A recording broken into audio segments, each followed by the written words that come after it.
Hey guys, how you doing today? Thought I'd do a quick Instagram today to just talk about serviced accommodation. I know a lot of you probably see me doing videos about random topics on property, different sort of things about serviced accommodation, obviously videos of a lot of the properties that we have, etc. And yeah, I thought actually let's go back to basics and let's talk about what is serviced accommodation, because actually, yeah, kind of I might have gone off and sort of jumped a few sort of steps ahead of myself. So in essence, what is the business model of serviced accommodation, and why are quite a lot of people excited about it as a property investment strategy?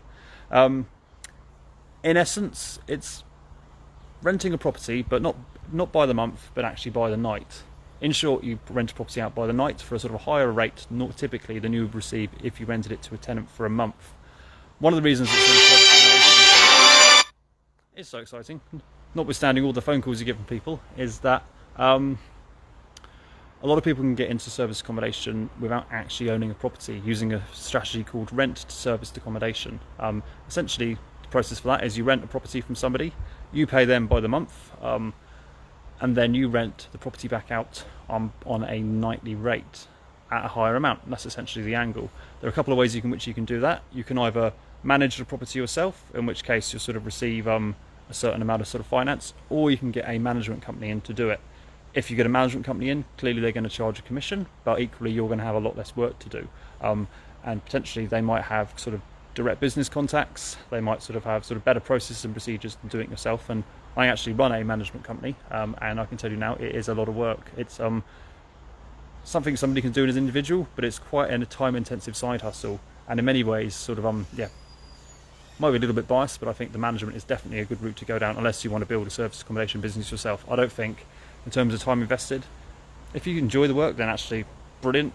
Potentially building a business yourself and having a few units is great if you enjoy that, but if you kind of enjoy having more spare time, then maybe going down the management route would be more efficient, because it gives you time to invest in other areas and sort of let people that sort of specialise in this do that. So yeah, in terms of what service accommodation offers, and what is our key offer, and what is the key offer to sort of people in the industry, our sort of angle, or the way I sort of pitch it, is essentially we offer accommodation that's typically a lot lower price but of a higher standard than a hotel, and obviously we can normally offer off-road parking, a fully furnished house, a home away from home, and somewhere that people are more likely to want to spend a sort of a longer term, because hotels are all good and well, but many people that live on the road get very bored very quickly of the hotel sort of jet set lifestyle, sort of room after room, and actually they want somewhere that they can kind of feel they can call their own. And if they're away from home all the time, actually having somewhere that feels a little bit more like the place they miss can be quite important. So yeah, that's really the offering we have, and we massively focus on businesses, especially because essentially contractors and such, we can get them staying in our properties for half the price they'd be paying for a relatively sort of low grade hotel chain.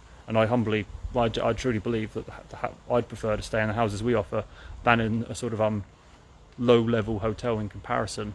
And obviously it can save them money as well, because not only is the rooms cheaper, but they have cooking facilities, so they don't have to go and use the restaurant, so that can compound even further. And it's also quite, it's kind of different as well. If you're staying in a Premier Inn, sort of one end of the country, it's not much different to the other, whereas serviced accommodation can vary massively. I mean, yeah, we've got a lot of very different properties and sort of the portfolio we manage, and they're all pretty cool and unique in their own right, which is quite good.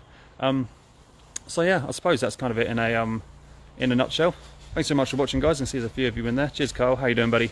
If you've got any questions or comments, I will be doing a lot more stuff on Instagram. I'm sort of relatively new with it. I'm quite old school in nature. I was doing a lot on Facebook, showing my age massively, but I'm on Instagram now. I've even done a TikTok or two, so yeah, definitely. I'm still down. I'm still fly, obviously, and I'll be doing more stuff on it. Hey, Max, how you doing, buddy? So yeah, pleasure to sort of be online with you all. But any questions, comments, etc., please let me know. If you want to send me a DM, stands for direct message, I'll be more than happy to sort of chat through how potentially you could get started in service accommodation, be that as an investor or starting your own business. It's something I really enjoy. I genuinely enjoy talking about it as well. I've only been doing it for sort of 9 months, but I've learned a lot in that 9 months, and sort of now responsible for managing a portfolio of over 40 properties. So yeah, I've learned a lot along the way, made a lot of mistakes, but also I think made a fair few good decisions as well. So yeah, more than happy to have a chat, guys, if you want, but I shall leave you all to it now, and I'll try and figure out how to end this Instagram video, and I hope you all have a lovely evening. Cheers, guys. Bye-bye.